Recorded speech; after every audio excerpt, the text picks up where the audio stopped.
Water holds a sacred connection with Indigenous people. It is with us before we are born, when we are in the most sacred water in our mother's wombs. And so it is a special responsibility for women to take care for the waters, as no life can survive or start without it. And at the end, we all return to our Mother Earth.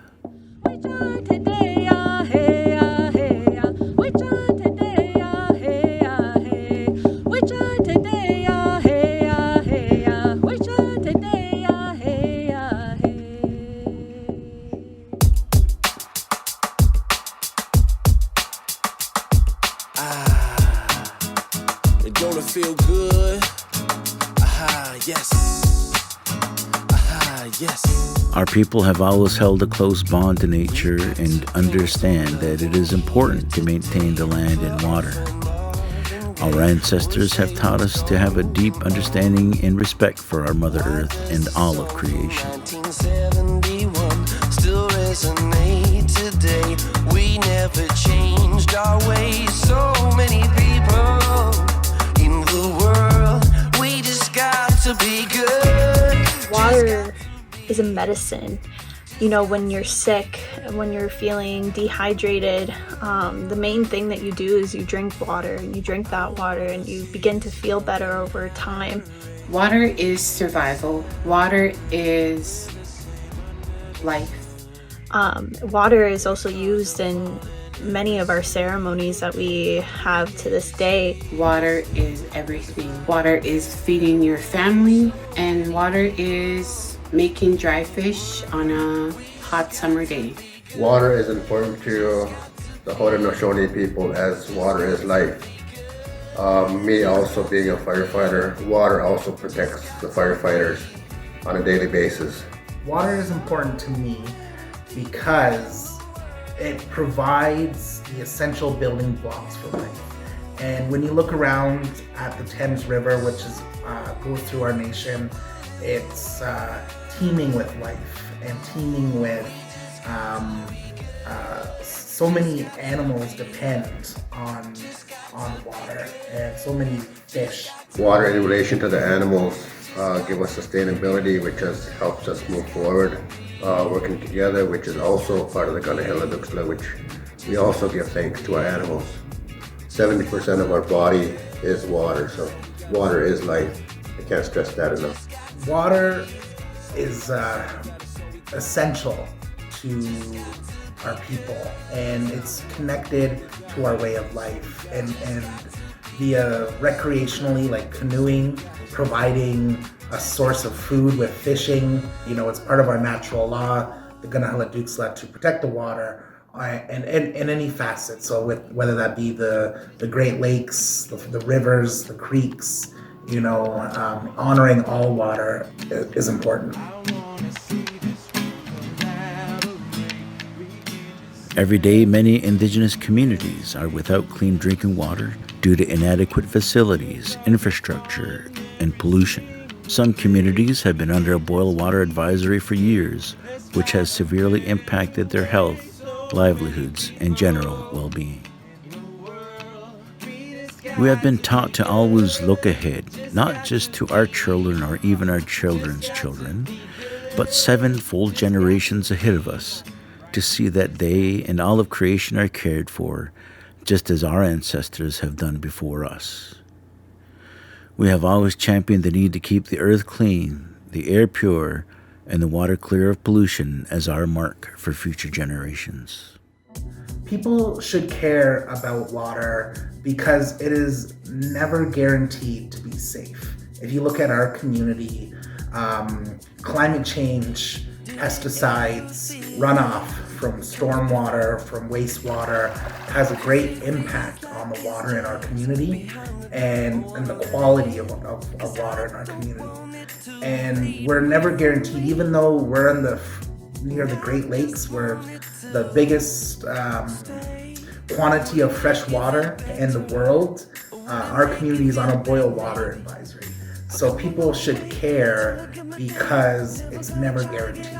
And we have to continue to do everything we can to protect our water going into the future. By spreading awareness and educating people on the ongoing issue that reserves have with no clean drinking water, it's really important to uplift our voices and to continue using them in order to get the message across. Everyone needs water to survive. If there's no clean drinking water, what are we going to do? Indigenous people should care for the water. As like we said, we are taking water for granted. When I was a little guy, my uncle always told me that someday you're going to be buying water. I never took it serious until today. How do we move forward? We all have to work together in regards to pollution of the water.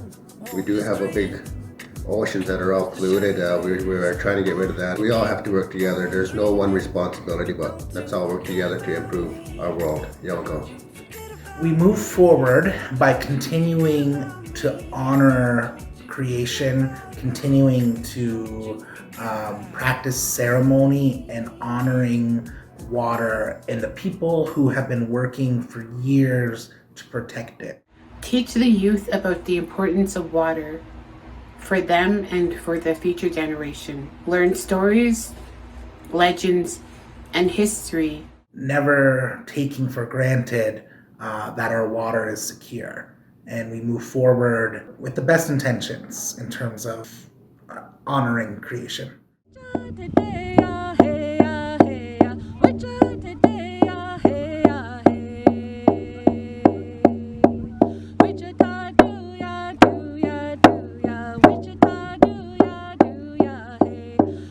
March 22nd was declared to be World Water Day, but for Indigenous peoples, every day is a day for water, for life, for all of us to make that commitment to have clean and safe water for all communities.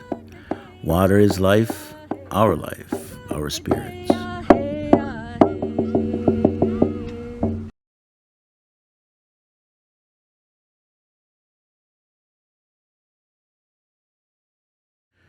On December 15th, 2022, the Oneida Nation of the Thames declared a state of emergency for their community. The aquifer supplying the community's existing treatment plant went to dangerously low levels. Water trucks had to be brought in at a cost of $20,000 daily to ensure the people had enough water to use for even basic activities. This added even more hardship since Oneida has been on a boil water advisory since 2019. This has had a detrimental impact on the Oneida community and 546 homes and 22 buildings. To find out more, you can contact Oneida Nation of the Thames Political Office at 519-652-6161. Our community went in on a boil water advisory in December of 2022. And this has had a huge impact on our nation. We declared this emergency because the aquifer, the water levels were too low at a critical level where we potentially could have been able to not service community members in their homes. So we had to start trucking in water. And this is due mainly to climate change, low precipitation, and a high usage of water at that time. We've never seen anything like this happen in a winter month like that. So this is both a quality and a quantity issue, where we don't have clean water. Community perception on our water facility isn't that great, and the actual quantity. We don't have enough water to build out in our community to provide that actual service. And so we've been working with the Huron Water Tribunal and Indigenous Service Canada to find a way that can best provide clarity and water security for our community. We're looking forward to meeting with Indigenous Service Canada to find an agreement, to find a way forward to provide clean water for our community. And we're very close to securing that. But even when we do, our next steps after an agreement is signed is 3 to 6 months of detailed design And then after that, we can go into construction, which takes another 18 months. So we're looking at 2 years for our community to still be in a boil water advisory. I've had community members come up to me and tell me that the water is black in some circumstances, it's brown. They're really concerned about that. They're concerned about their health, if the food that they grow, and if they can even use the water to feed their plants, to feed their animals, to even take a bath, to brush their teeth. There's also when doing laundry, sometimes it gets stained. So it touches people's lives in so many different ways that we don't even think about. We're looking forward to the day when we can say that we now have clean water in our community.